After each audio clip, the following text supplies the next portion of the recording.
পিণ্ডিয়াটো আমাক হেৰি জনালে, পিণ্ডিয়াটো তেওঁলোকক দিয়া হ'ল। পিণ্ডিয়াটো তেতিয়া বাঘটো আজি সোমালে, পিণ্ডিয়াত পৰিলে। এতিয়া মানে ইয়াত প্ৰথম পৰ্যায়ত আমি ট্ৰিটমেণ্ট কৰিলোঁ। ট্ৰিটমেণ্ট কৰাৰ পিছত আমাৰ অফিচাৰে ক'ত মেলা হয়, কি কথা হয়, তাৰপিছত তেখেতলোকে জনাব ইয়াত কাজিৰঙা নিয়া হয় নে ক'ত নিয়া হয়। প্ৰথম পৰ্যায়ত ইয়াৰ ট্ৰিটমেণ্টটো হৈ যাব।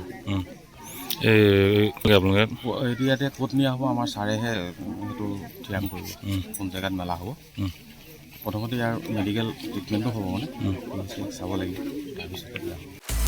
আপুনি বিচৰা বাতৰি পাব কেৱল নিউজ 18 এপত। নিউজ 18 এপ ডাউনলোড কৰিবলৈ স্কেন কৰক এই QR কোড। গুগল প্লে ষ্টৰতো পাব এই নিউজ 18 এপ।